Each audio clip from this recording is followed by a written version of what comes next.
there's a lot of people that I really want to thank and acknowledge as we've worked through this process.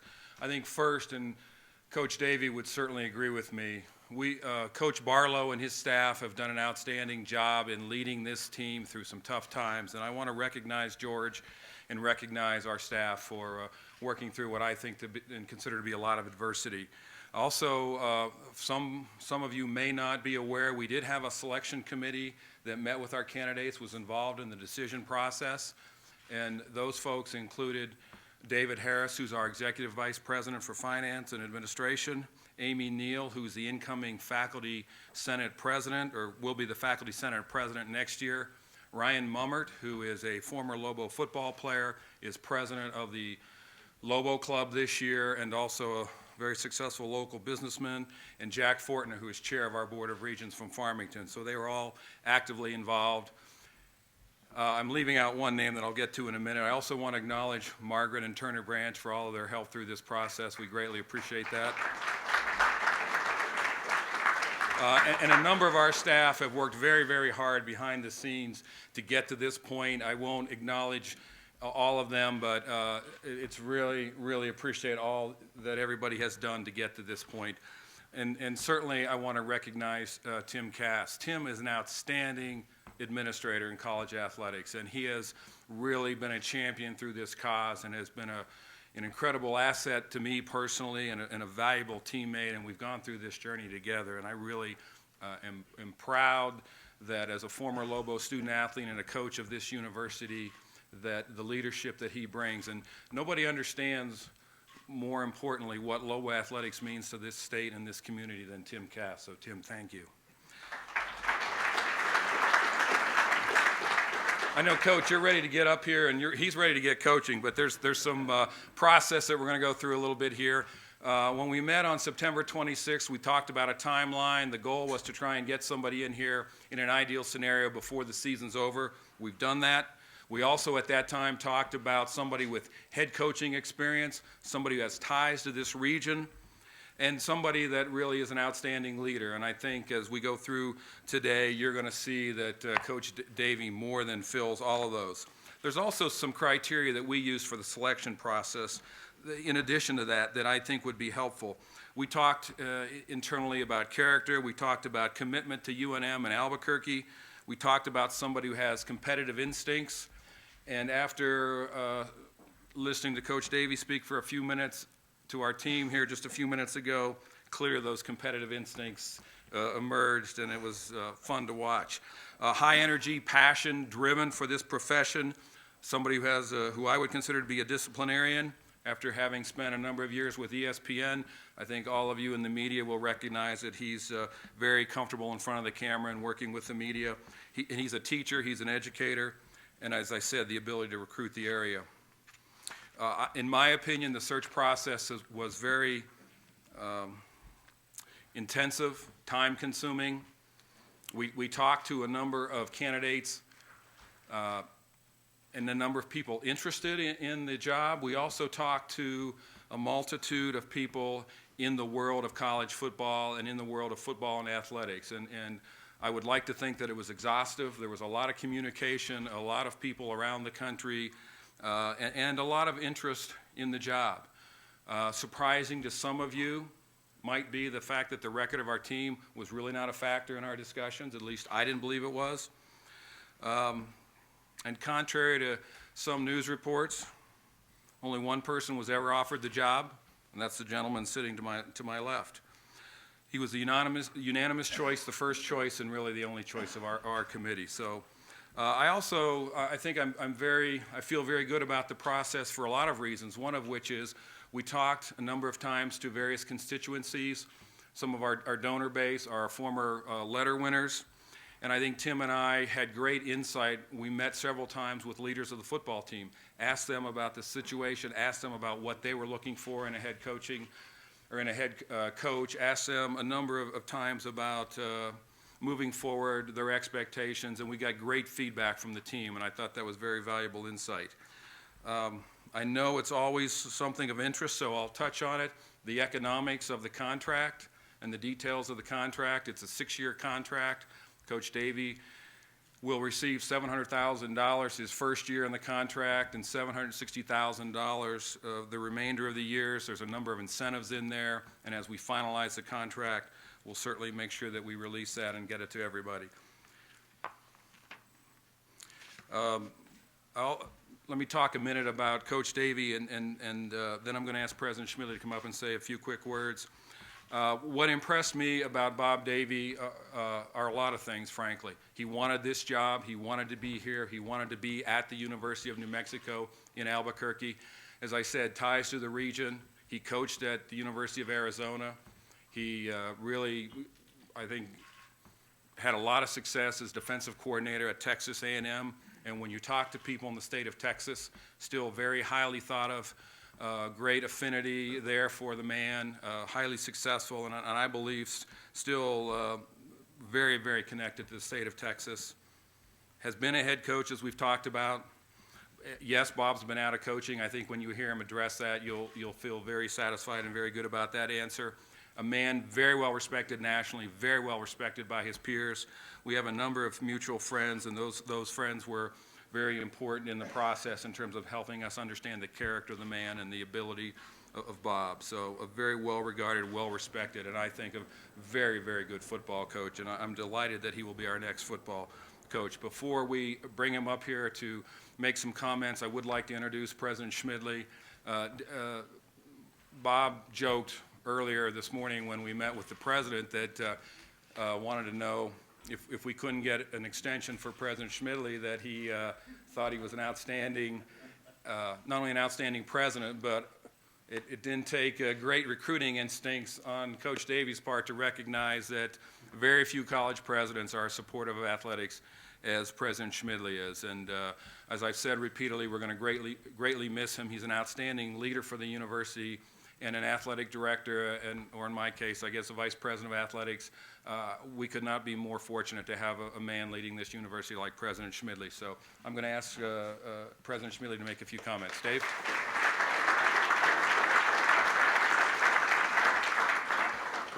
What a great day this is. I'm really proud for the university and all of its supporters and everyone affiliated. And I want to thank Paul and the selection committee. This man does a tremendous job at the University of New Mexico. I can't tell you how proud I am. He and Tim form a great team. I think the entire selection process went very well. I was absolutely elated when I got the phone call from Paul, and he said, "We want to bring Coach Davie here. We're absolutely convinced he's the man for the job." I say that because in a prior life, I watched this man coach.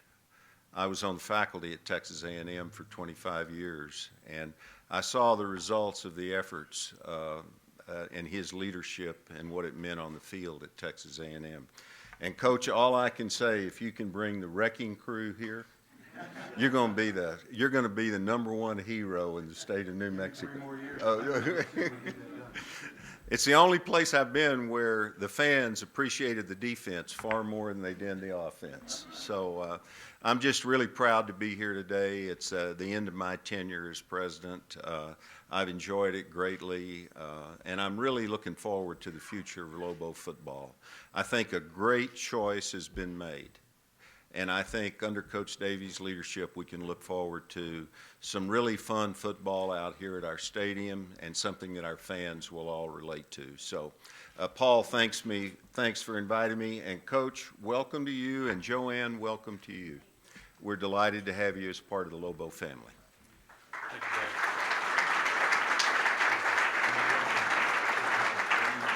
Now, before we anoint Coach Davie with the red jacket that has become a custom here, I think I'll leave you with one comment about the coach. When Coach Davie left the interview room, Ryan Mummert, who I have a great deal of respect and admiration for, I looked at Ryan, I said, "Ryan, what do you think?" He said, "I'd run through a wall for that man." And I think that's what you'd want any football player to say about his coach. So we're delighted to have him. Let me introduce to you the new football coach of the University of New Mexico, Coach Bob Davie.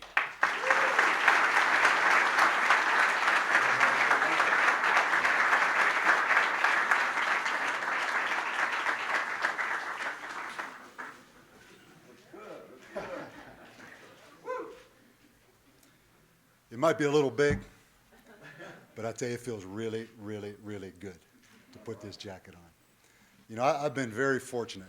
You know, Joanne and I have spent 35 years in major college football. And we've experienced a lot of great things, been around a lot of great people. I can honestly stand here and tell you, right now at this moment, I am more excited and more comfortable than I have ever been. I think this can be a great job. I look at the state of New Mexico. I love this state. It's a little different, a little quirky, not for everyone, and you're proud of that. That fires me up. That fires me up. We have something different, something unique here, and that gives me something to sell. You know, you're darn right. It's not for everybody, but if you come here, and I've talked to a bunch of you this morning that have been here, you know what it is and how unique it is, and I love that. You know, this is a big-time university in a big-time city. You've won in every other sport. I see what Steve's doing with the basketball program, where they're taking that thing. I look at women's soccer, men's soccer. I look at the baseball program. You've won here. We can get this done. We can do this. I'm not naive. You're not naive. I'm not going to stand up here and just say things that maybe everybody wants to hear. We know what this is going to be. You've stood here before in these press conferences. You've heard a lot of things. My first goal is to get everybody that cares, and there's a lot of them out there, that cares about Lobo football, 100% aligned and all working for the same thing. I want to thank some people. First, I want to thank Paul Krebs, Tim Cass. It means a lot to me. It means a lot to me. I know how important this hire is. I appreciate the confidence that you've shown in me and given us the opportunity to come here. I'm going to do everything I can to get this thing right. Tim Cass did an unbelievable job. I've been through several of these. My family has been through several of these searches. Paul talked about the process. By far, the most thorough process I've ever been through. I interviewed for this job 3 times. 3 times. I'm surprised he didn't get tired of hearing me. Paul came over to my house. Joanne and I, he was with us a half a day. He knows my wife. He knows my dog. Sat on the couch with our dog. I told him during the process, I said, look, whoever you hire, it's going to be the right guy because you have gone about this the right way. I have to thank ESPN, particularly Ed Placey, coordinating producer at ESPN. You know, when I first left Notre Dame, I honestly thought I'd be in broadcasting 1 year and right back in coaching, because that's what I am, 365 days a year. And that's what my family is around all the time, is coaching. But it's been a great situation. It's been a great 10 years. And the 10 years issue is going to come up. Everybody's going to talk about that. And I understand that. And let me put it in perspective. You know, I think probably the biggest advantage I have being out 10 years is I've gone all around this country every week. And I've experienced from the inside, not from the outside, what makes all these programs successful, what makes other programs have no chance to be successful. I've been around Urban Meyer. I've been around Nick Saban. Been around Pete Carroll. I've been around Les Miles. And let me say this the right way, because I don't want to sound arrogant or cocky. But what that's done for me has given me tremendous confidence, made me very comfortable in my own skin, that I know my plan will work if we give it time. And everybody, I'm talking about all of you, buy in to that plan. So I look at being out the last 10 years, probably the biggest advantage I have, because I have a whole different perspective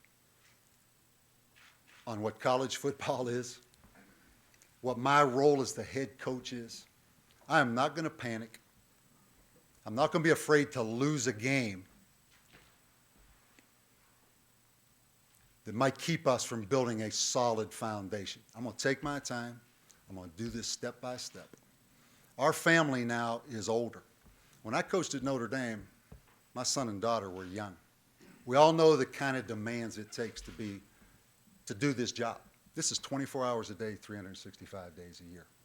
We're at a point in our lives, my family's lives, where I'm willing and my family's willing to give every second of what we have left to this place.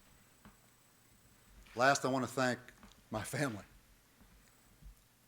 I remember the last time we did this, Joanne, and it was a long time ago. I stood at the podium like this, and I looked over, and my family was standing over here. Clay was this big. Audra was this big. And now they're grown. My hair's a heck of a lot grayer. The only thing that hadn't changed, this lady sitting right here. And I want to introduce my wife, Joanne, to all of you. She knows me better than I know myself. When she said, "This is right," then I wore Paul out trying to get this job. So we're aligned as a family. We know what this is going to take. We come into this with our eyes wide open. To the media, apologize. I know I haven't been able to take your calls. Can't do it. But I did take one call. We were ready to leave this morning. That phone rings. Joanne answers it. She said, "It's Sports Illustrated on the line." I said, "You know what? Sports Illustrated, still Sports Illustrated, right? I better take this one." So I go over and I say hello, and the guy on the phone says, "Mr. Davie." I say, "Yeah." He says, "Do you realize for $29.99 you can renew your subscription for 2 years?" So I'm going to take this job really, really serious. But I'm not going to take myself too serious. So media, now you know I spent 10 years, so I'm part of the fraternity now. So take it easy on me. Any questions you guys have, let's fire away. Who's going to be?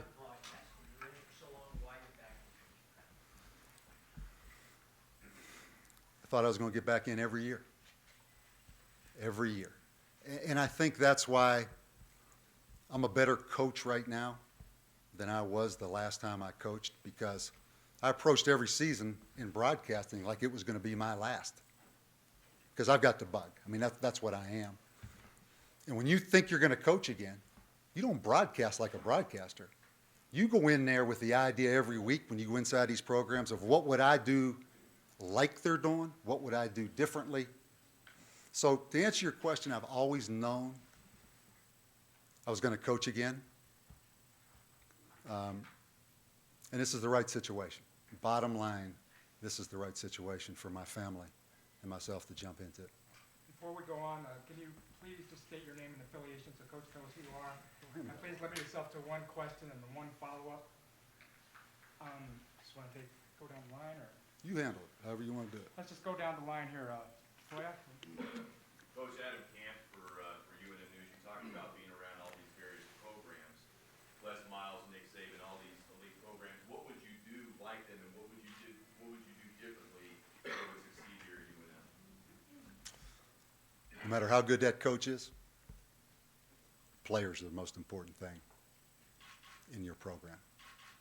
And I can say this, the coaches that are grinders, that pay unbelievable attention to detail, are the coaches that have the most success. It's not the flashiest. It's not the most innovative. It's not the scheme doctor that may win a couple games or win a season or 2 seasons. It's the guy that is the most disciplined and the biggest grinder. So that's what I'm jumping back into. It's 24 hours a day, 365 days a year. I think that's the parallel with all of them. Coach, when you evaluate yourself objectively, what are your greatest strengths? These questions are so tough. You know, I mean, you just heard, let's refer back to Paul's evaluation of me. And I'm not trying to be evasive. I just, you know, it's not my style to stand here and talk about myself. I think it's easy. Talk's cheap. It's not what I say right now. So I'm not trying to be arrogant. Just follow me as we go. I'm going to have 1,000 interviews. You're going to come out and watch practices. You're going to judge me on how my players act, how my players play. You can write that story a little bit down the road. Is that fair? Rather than me stand here and tell you what I think I am. Coach, can I take from CBS affiliate here, just wanted to know, was it the itch to come back to coaching along with the challenge of rebuilding? Or did you think I want to go to Mexico, this is my choice? You hit the nail on the head. For me, where I am, you know, the last 18 years of my life, I've been at Notre Dame. I've been in ESPN, two tremendous brands. The next step in my life is where can I have the biggest impact? You're not going to make an unbelievable impact at an ESPN or a Notre Dame. They speak for themselves. I can make an impact here. I can make an impact. Coach, you made a career from the NBC affiliate. For a program that's won 3 games in 3 years, you could put your finger on the first thing that you have to do besides find a place to live. What is that one thing? There's 2 things. I have to stabilize this program, number 1. Second thing, I have to change the culture of everybody in this program. One thing I've learned, when you walk in the office across the country in these programs, from the moment you walk in, you're getting an impression. And that impression's usually right. And everybody associated with this program represents this program. And that's what I talked about, being 100% aligned. So first things first, stabilize this program. I know what these players have been through. The second thing, change the culture. And there's only one way I know to do that. Outwork them and outdiscipline them and raising the self-esteem so they start feeling better about themselves. Pretty simple. Let's go down the line here. Rick Rydell. Yeah, Rick. I'm seeing you described online as not a fan of the spread, as a pro set guy and a 4-3 guy. Are you tied to any particular scheme, or do you depend on personnel and staffing once you get there? The other thing I've seen around this country is the toughest team normally wins. You know, my basic style is you have to be balanced and you have to be able to run the ball on offense. On defense, I've been a 3-man front for the most part. I really want to wait. The great thing about this, we're way ahead of the curve. There's a lot of head coaching jobs out there, and there will be more head coaching jobs. We've got this process done. I told the team I've not watched one snap of New Mexico football, but I will watch this Wyoming game. I will watch this tape. So the evaluation process starts right now for me as far as specifics. But I'm going to run the ball. I'm going to have a quarterback that can run the ball. Because of all the schematic things going on, that's still the most difficult. And let me say this. I talked about building self-esteem. Players feeling better about themselves. I talked about stabilizing a program. Players feel better about themselves when they line up and pound somebody. That's what football is. So it all kind of ties in together. I stabilize, I change the culture around here by being a physical football team. And that's something I thought Rocky Long did a tremendous job of. I had New Mexico against UCLA in the Las Vegas Bowl. And I'll tell you this much. When you played New Mexico, you will get slapped in the mouth now. That's a pretty good starting point. That's a pretty good starting point right there. Okay, Coach, I'm Dennis Latta from Lobo, Atlanta. Hey, Dennis. You have always been a defensive guy. Is this a program you'll build on defense, or will defense be the trademark of New Mexico? You know I'm still a defensive guy at heart. Yeah, I kind of like those. A lot of people didn't like that LSU-Alabama 9-6 game. In fact, a lot of people flipped over to ESPN and watched Kansas State, Oklahoma State 52-47. I like those 9-6. Now, with that said, I realize better than anyone how this point thing has gone crazy in college football. But yeah, I'm going to be the head coach, though. I'm not going to coordinate the offense or the defense. At the end at Notre Dame, I was the defensive coordinator. This game and what we've seen happen at Penn State, what we've seen happen at Ohio State, what we've seen at North Carolina, this game right now needs a head coach that's devoting 24 hours a day to the players and managing the environment. There's no way I can take this job and say I'm going to be the defensive coordinator. I have to manage this environment and manage these players. Coach Will Weber from the Santa Fe. Hey, Will. Given the state of the Mountain West Conference with BYU and Utah gone and TCU, possibly Boise State, it seems like it might scare some coaches from wanting to come to a league that might not have any hope of a BCS bid, right? I went to a BCS bowl. I took Notre Dame to their first BCS bowl game. My goal right now is just to stabilize this team and get to a bowl game. I'm not going to worry about right now, can we get in a BCS bowl? I feel really good about the direction of where I think this conference is going to go. If it doesn't, we have an administration right here that's going to handle all those things. So that didn't scare me away. It's more than, okay, if we win this many games, what bowl do we go to? You know, it's about, I'm taking this job for the right reasons. And it's about developing these kids and developing this program. That's an excellent question. And that's a question on every coach's mind. But for me, it didn't affect me at all.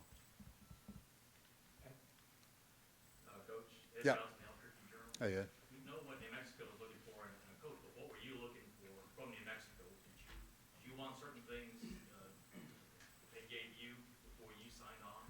Give me that sunshine out there. Give me those mountains. Give my wife some space to raise all these dogs. You know, she promised me if I take this job, we have to get another dog. And Turner, who raises Springer Spaniels, right? He's already has Joanne interested in these Springer Spaniels. But no, it's a lot of things. We want to live here. We want to live here. Forever. You know, we moved to Phoenix, to Scottsdale 5 years ago. Charlie Weiss bought my house in South Bend. I'll be forever grateful to Charlie Weiss. He bought our house. The second we sold that house, we headed to Scottsdale. We live in North Scottsdale. My daughter went to undergrad at University of Illinois. She graduated from Arizona State Law School. She lives in Phoenix. My son was a walk-on at Arizona State. Went to his senior year of high school in Phoenix. So we love the Southwest. We were born, it seems like that long ago. We were married in Tucson 33 years ago when I was a graduate assistant at Tucson. So the Southwest, that's the first thing. I want to live here. I love the quirkiness of this state. It's unique. I love that. And I like the fact I can make an impact here, to be quite honest. Let me step back here, Leroy. Leroy, let's start with Hey, Leroy. You've been out of coaching. Talk about recruiting and how that would affect recruiting, and have you started to put together a staff? That's the whole thing. Recruiting, as you know, that's the number one thing. And one thing we know from that standpoint of having been out of it, it's changed so much. For instance, I was at ESPNU last week in Charlotte, who does a tremendous job with college sports. You know, college sports 24 hours a day. Recruiting is so big, and so many people are entertained by it, as you know. ESPN started their own recruiting service, where Tom Luganbill, who does a tremendous job, his dad used to be the head coach at San Diego State, coached at Arizona State. He runs the recruiting program for ESPN, where all they do is they evaluate players year-round, put grades on them, all those things. I have every non-committed and committed player in the United States with grades on it already. So from an identification standpoint, it's not even an issue. Now, you have to identify above and beyond that. So I really don't think it's a problem that I've not been in the game, because really I have been. I mean, the amount of tape I watch, the lifestyle I live is really just like I have stayed in the game. But hiring coaches that can first recruit New Mexico and second recruit Texas, because I look at both of those to me as in-state. Those are both in-state in our philosophical approach to recruiting those two places is key, is key. Coach, Ed Lopez, KKOB. Hey, Ed. Does part of your blueprint for recruiting include bringing in already established junior college players with the experience? I don't think so. I don't think so. I really, I talked to Dennis Francione last night. Francione, I always leave that E off. But I talked to him last night, and it was really, I really enjoyed the conversation. And we talked a little bit about philosophically what he did in recruiting, the kind of kids he built this program on in recruiting. We talked about junior college players. We talked about a lot of things. I really don't want to go that route. Nothing against junior college kids, but I'm looking at 3 years down the line, 4 years down the line. Dennis brought in, I think, a whole freshman class and redshirted every player. So there is a place here for the kid that's an inch shorter or maybe a step slower. And that's my approach going in. I don't think I have to go out all over America and try to outstar people. That's not going to happen. I want to stay right here. I've learned through coaching, the closer players are to home, there's less problems. There's less problems. And I'm starting with the idea of New Mexico is number 1 to me. Texas is number 2 to me. Arizona is number 3 to me. And we'll evaluate maybe into California a little bit. I'm not opposed to going anywhere if there's a tie there, but I just want to solidify this thing and keep it here tight. There's enough kids. There has to be enough kids. I know there's enough kids. Do you feel like you have to re-recruit some of the players that are already here and keep them from leaving just because they changed? I wouldn't use the word re-recruit. I would use the word stabilize. Stabilize. That's my number one. Put it this way. I spoke to the team. I told them what's important now is Wyoming. This isn't about me. They have a game left. They have 2 games left.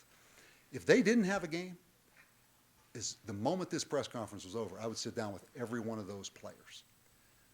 And the second thing I would do would be to try to get out and see those players' families, because it is fragile. Losing takes a toll on everybody, and it's taking a toll on people here. So yeah, I'm not going to use the word re-recruit because I'm not going to beg them to stay, but I want to get to those players because they need me to get to. Coach, what fires you up about coaching on the sidelines, administratively, recruiting? You know what fires me up? What fires you? Take this tie off. Take this jacket off. I've been interviewed 3 times for this job. Amy Neal back there, she knows more about football and Bob Davie than she ever wants to. Am I right? She was on the search committee. She's heard all she wants philosophically. Let's go roll our sleeves up and coach. That's what I miss. I've done the television. I put the little makeup on. I've come up with clever things to say, right? Let's go. Let's go. Let's go. Let's go practice and play. Lobo. Coach, I know it's day 1, but would you consider keeping some of the staff that's currently on? Definitely. Definitely. I'm going to interview every coach. Joanne and I tomorrow have to go back to Pittsburgh. My dad's 87 years old. Had a setback this week. Going back to Pittsburgh tomorrow morning. I'm coming back here Sunday night. I'm going to meet with the coaches first thing Monday morning. I'm not going to make any promises. If I know in my mind a decision has been made, I'm going to tell them because I'm not going to lead them on. So we'll take it from there. No question. No question. I come into this, truthfully, what I've done in the past really doesn't matter.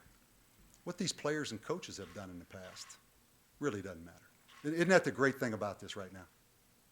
Isn't that, I mean, really, we can all start right here and say, look, let's go. Let's go from right here forward.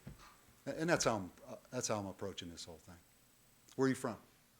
Well, I was born in Mexico, but I'm raised here. You go to school here now, Daily Lobo? Yeah. You're not trying to be controversial on the Daily Lobo, right? You're going to treat the coach right.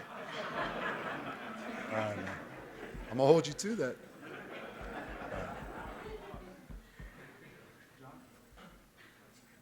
Coach, JP Murray at Albuquerque. Hey, JP. It's been such a long while since this program has been competitive. For the Lobo fans and supporters, what's a realistic time frame of how long before this train starts heading in the right direction? I'm not going there. You know, for me to stand up here and tell people what some people would want to hear, I don't think that's realistic. You know, the people that, I love all the fans, and they all matter. But I think the ones that really understand this program understand it's silly to stand here and make a bunch of statements right now. And what, I guess the point I said about comfortable in my own skin is probably the biggest difference for me standing here right now than I did when I stood here at Notre Dame. I'm comfortable in my own skin. Once I get into this, I'll have a pretty clear idea of what my standard is and how I'm going to judge what our record should be or what this should be or what that would be. I'm not going to worry about what other people think we should do in 3 years. You know, I'm going to have enough confidence in myself to say, this is what I think we should be in 2 or 3 years. What do you want them to know, Coach? Pardon? What do you want them to know about where this is going? It's stabilized. We've changed the culture. You can be proud. You can be proud. I don't think there's anybody in this state that's saying you have to win every game. That's our goal. What they want to see is a team that goes out there and represents this state.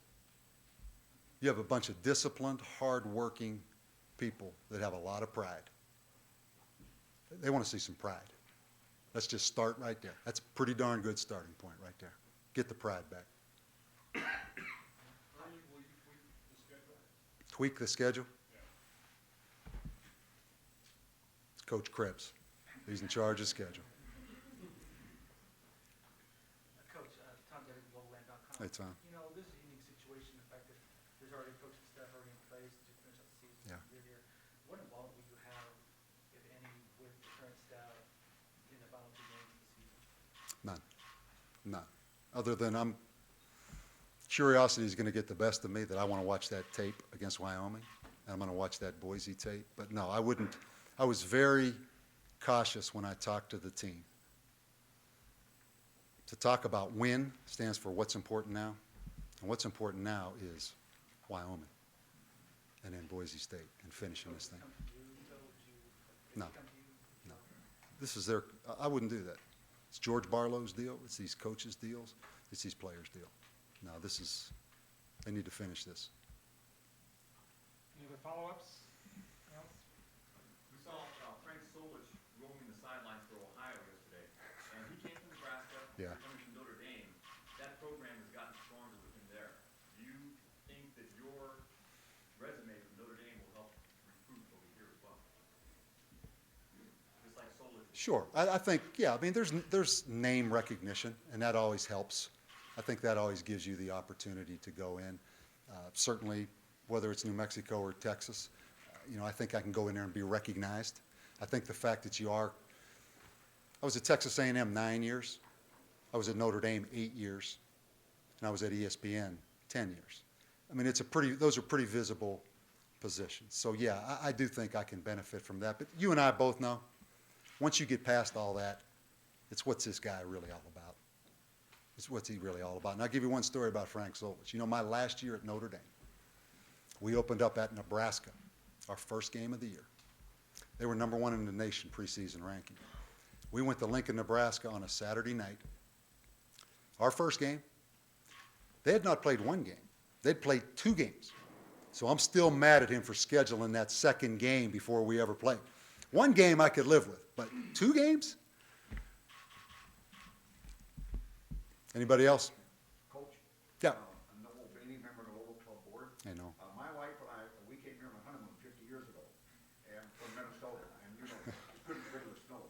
But my point is, my question is, how soon will you start contacting the coaches throughout the state of New Mexico and visit the cities to do recruiting? Yeah.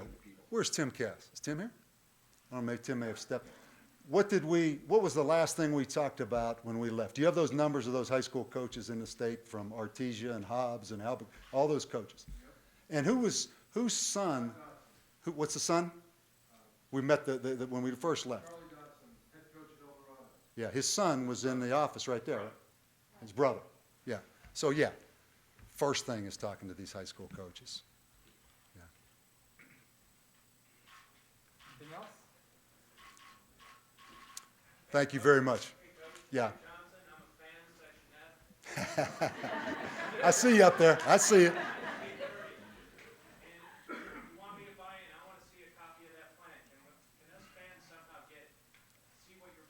The plan I wrote that I'm going to follow? Yeah. Let's think about that. Let's think about that. That'll be Paul's decision. Hey, Paul, can we get a copy? Think about that. Now, you know we have opponents we play, right? And we're all 100% aligned. So if you do get that plan, nobody else is getting that plan. Good stuff. Thank you very much for your attention. I look forward to getting to know all of you.